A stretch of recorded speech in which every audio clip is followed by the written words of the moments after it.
बहुत बहुत बधाइयां महाराज। सोमवार की जन्माष्टमी का भी पर्व है, तो आप सभी को अभी से भगवान कृष्ण के जन्म महोत्सव की बहुत बहुत बधाई।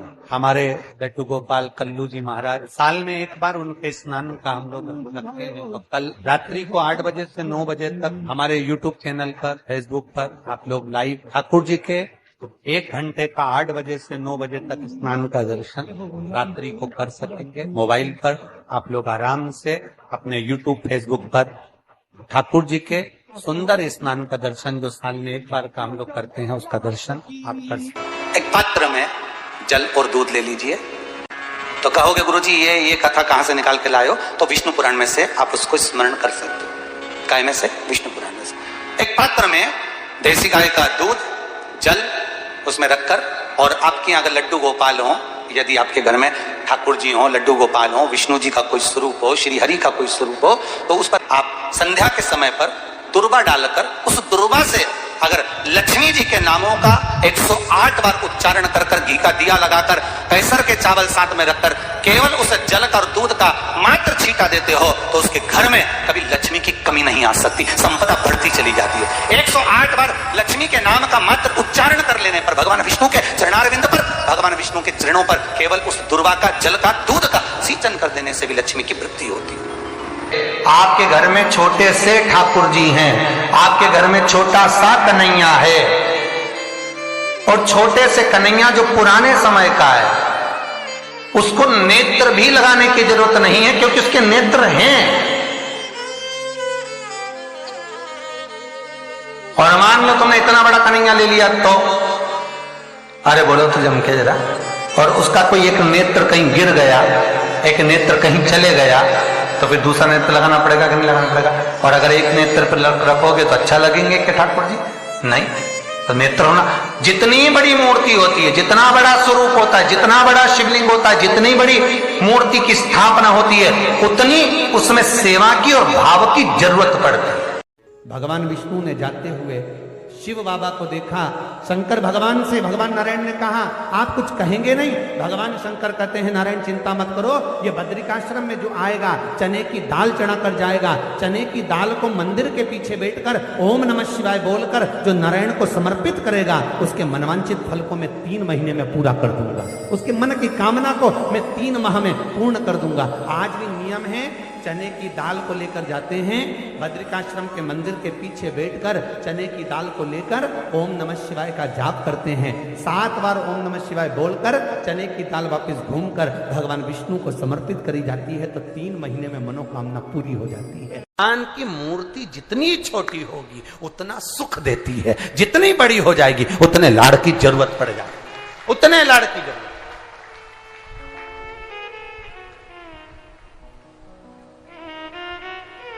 जितनी छोटी। अब आप कहोगे गुरुजी तुम इतनी बड़ी बड़ी बातें करते हो, तुम्हारे ठाकुर जी भी तो देखो कितने बड़े हैं। आपको मालूम होगा कि इंदौर में कथा थी, बहुत साल पहले, 20-1 साल पहले की बात होगी, 20-22 साल के पहले की। इंदौर के सेठ जिनके पास में ठाकुर जी थे, और उनके कोई गुरुजी, अब गुरुजी तो गुरुजी होते हैं, उन्होंने कह दिया इतनी बड़ी मूर्ति घर में नहीं होना चाहिए। अब उनको कह दिया कि इतनी बड़ी मूर्ति घर में नहीं होना चाहिए, तो वो इनको नर्मदा जी में विसर्जन के लिए लेकर जाने लगे या कहीं देने के लिए जाने लगे। वो हमारे यहाँ कथा में आए थे, तो वो अटैची लेकर आए थे, तो पूछ लिया हमने कि इस अटैची को आप कहाँ ले जा रहे हैं, क्या है इसमें?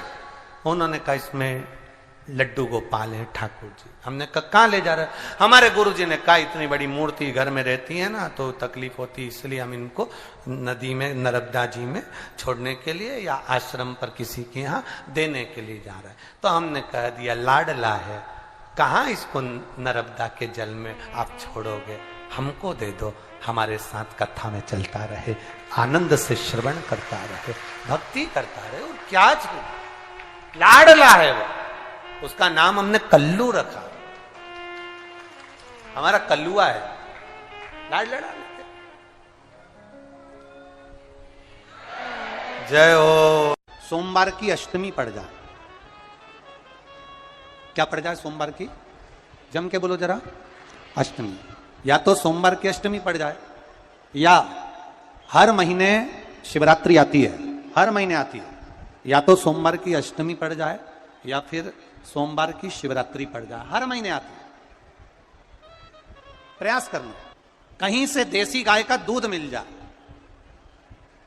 थोड़ा सा दूध देसी गाय का मिल जाए, थोड़ा सा दूध देसी गाय का, थोड़ा सा दूध अगर प्राप्त हो जाए, बेलपत्री के पत्ते से दूध कटोरी में लेकर, मात्र बेलपत्री के पत्रे से एक एक बूंद अगर दूध, आप एक बूंद अगर ज्यादा ना मिला हो, एक चम्मच भी अगर आपको दूध देसी गाय का मिल गया हो, और सोमवार की अष्टमी पड़ जाए या सोमवार की, जम के बोलो, शिवरात्रि पड़ जाए, उसमें केवल अगर देसी गाय का दूध मिल जाए, जर्सी गाय का नहीं हो, देसी गाय का अगर दूध मिल जाए, बेलपत्री के पत्ते से, तुम्हारे घर के अंदर अगर शिवलिंग है या मंदिर में शिवलिंग है या तुम्हारे नजदीक में कोई शिवलिंग है, उस पर बूंद बूंद, एक एक बूंद अगर शिवलिंग पर दूध समर्पित कर रहे हो, श्री शिवाय नमस्तुभ्यम, नमः शिवाय, या षडाक्षर मंत्र ओम नमः शिवाय, या 33 अक्षर का मंत्र महामृत्युंजय मंत्र, इसका स्मरण कर कर शिव जी पर देसी गाय का दूध समर्पित कर कर इस बेलपत्री को अशोक सुंदरी वाली जगह पर अगर आप समर्पित कर देते हैं, फिर आप जिस भी चीज के लिए अप्लाई करें, मेरा देवाधिदेव महादेव आपका हाथ पकड़कर खींचकर आगे बढ़ा ही दे।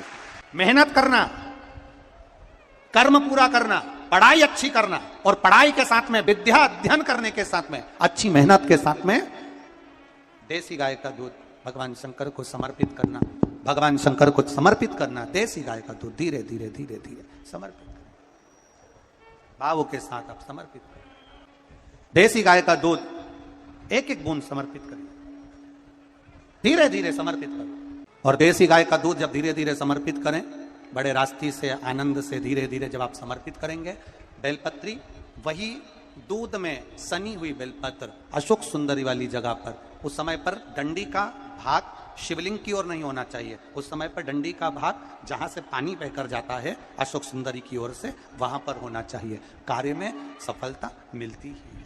शिव तत्व को धारण करें। सोमवार की अष्टमी का मतलब आपको इंदौर की कथा में बताया था, जिस दिन शंकर और पार्वती के मिलन का दिवस हो, और केवल एक माता पार्वती के अकेले मिलन का नहीं, 64 योगनियां तक भगवान शंकर से मिलने के लिए आती है। पीला चंदन लगा लेना। कितना लगाना है? बीच वाला जो पत्ता है उस पर पीला चंदन। जब आपको लगे कि मेरा जीवन बहुत कष्टमय है, अब ये रोग, अब ये कष्ट दूर ही नहीं हो रहा, अब ये आए दिन तकलीफ पर तकलीफ बढ़ती जा रही है, आए दिन रोग बीमारी, पैसा घर में बच नहीं रहा, बहुत कष्टमय जीवन है, इसमें लगाओ पीला चंदन बेलपत्री की बीज पत्ती पर। महाराज, और बीज पत्ती पर जब चंदन लग जाए, लगने के बाद में ये दोनों पत्ती पर लाल चंदन लगा लीजिए। इन दोनों पत्ती के बीच में जो डंडी का भाग होता है, आपको कहा था, आपको स्मरण में होगा शायद, हमने जब बेलपत्री की महत्वता बताई थी तो उस बेलपत्री की महत्वता में कहा था ब्रह्मा विष्णु महेश ये 3 हैं, बोला था। बीच में ये बड़ी पत्ती से लेकर जो 2 पत्तियां होती हैं, इनके बीच में जो जगह बचती है, इसमें मां पार्वती के 64 योगनियां, मां पार्वती अपनी पूर्ण सिद्धि के साथ में जितनी भी देवी के स्वरूप हैं, वो माता 64 योगनियां देवी के स्वरूप में यहां पर विराजमान होती हैं। 2 पत्ती के नीचे से जो डंडी होती है नीचे तक, ये पूरी डंडी में 33 कोटि देवी देवताओं विराजमान होते हैं इस पूरी डंडी के अंदर। तो ये बीच वाली पत्ती है, ये जो बीच वाली पत्ती का जो भाग होता है, इस पत्ती के भाग में शहद का प्रयोग कर कर, यहां पीला चंदन, लाल चंदन, लाल चंदन, शहद का प्रयोग कर कर, इसी तरह से पकड़कर ये बेलपत्री की जो डंडी है वो अशोक सुंदरी पर जब आप समर्पित करें, तो जहां से जल बहता है उस ओर पर इस पत्ती को चढ़ाकर केवल आपके हृदय की बात कहकर देवाधिदेव महादेव से कोई भी शिव जी का मंत्र, पंचाक्षर नमः शिवाय, षडाक्षर ओम नमः शिवाय, श्री शिवाय नमस्तुभ्यम, या महामृत्युंजय मंत्र, जो शिव का मंत्र हो आपके पास में, उसको बोलते हुए देवाधिदेव महादेव को धीरे धीरे जल की धार चढ़ाना प्रारंभ करो। जल की धार जब पूर्ण होने लगे, उसमें थोड़ा जल बचे, तब अशोक सुंदरी पर जो तुमने बेलपत्र चढ़ाई है वहां उस जलधार को चढ़ा। ये प्रयोग आपको केवल सोमवार की अष्टमी पढ़ने पर ही करना है। कौन से दिन करेंगे? जम के बोलिए जरा। सोमवार की अष्टमी पढ़ने पर यह प्रयोग करें।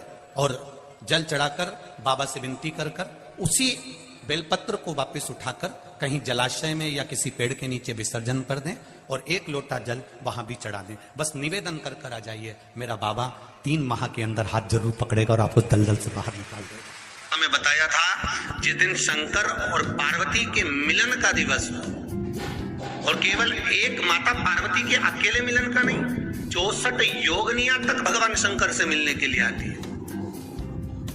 पीला चंदन लगा देना। कितना लगाना है? बीच वाला जो पत्ता है उस पर पीला चंदन। जब आपको लगे कि मेरा जीवन बहुत कष्टमय है, अब ये रोग, अब ये कष्ट दूर ही नहीं हो रहा, अब ये आए दिन तकलीफ पर तकलीफ बढ़ती जा रही है, आए दिन रोग बीमारी, पैसा घर में बच नहीं रहा, बहुत कष्टमय जीवन है, इसमें लगाओ पीला चंदन बेलपत्री की बीच तक महाराज। और बीच पत्ती पर जब चंदन लग जाए, लगने के बाद में ये दोनों पत्ती पर लाल चंदन लगा लीजिए। इन दोनों पत्ती के बीच में जो डंडी का भाग होता है, आपको कहा था, आपको स्मरण में होगा शायद, हमने जब बेलपत्री की महत्वता बताई थी तो उस बेलपत्री की महत्वता में कहा था ब्रह्मा विष्णु महेश ये 3 है, बोला था। बीच में ये बड़ी पत्ती से लेकर जो 2 पत्तियां होती हैं, इनके बीच में जो जगह बचती है, इसमें माँ पार्वती के 64 योगनियां, माँ पार्वती अपनी पूर्ण सिद्धि के साथ में जितनी भी देवी के स्वरूप में, वो माता 64 योगनियां देवी के स्वरूप में यहाँ पर विराजमान होती हैं। 2 पत्ती के नीचे से जो डंडी होती है नीचे तक, ये पूरी डंडी में 33 कोटि देवी देवताओं विराजमान होते हैं इस पूरी डंडी के अंदर। तो जो बीच वाली पत्ती है, ये जो बीच वाली पत्ती का जो भाग होता है, इस पत्ती के भाग में शहद का प्रयोग कर कर, यहाँ पीला चंदन, लाल चंदन, शहद का प्रयोग कर कर, इसी तरह से पकड़कर ये बेलपत्री की जो डंडी है वो अशोक सुंदरी पर जब आप समर्पित करें तो जहां से जल बहता है उस ओर पर इस पत्ती को चढ़ाकर केवल आपके हृदय की बात कहकर देवाधिदेव महादेव से कोई भी शिव जी का मंत्र, पंचाक्षर, नमः शिवाय, षडाक्षर, ओम नमः शिवाय, श्री शिवाय नमस्तुभ्यम, या महामृत्युंजय मंत्र, जो शिव का मंत्र हो आपके पास में, उसको बोलते हुए देवाधिदेव महादेव को धीरे धीरे जल की धार चढ़ाना प्रारंभ करो। जल की धार जब पूर्ण होने लगे, उसमें थोड़ा जल बचे, तब अशोक सुंदरी पर जो तुमने बेलपत्र चढ़ाई है वहां उस जलधार को चढ़ा। ये प्रयोग आपको केवल सोमवार की अष्टमी पढ़ने पर ही करना है। कौन से दिन करेंगे? जम के बोलिए जरा।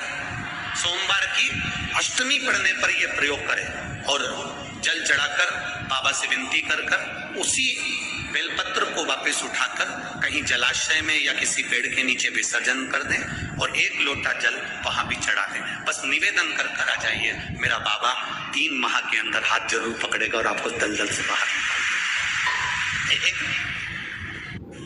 काया के रोग से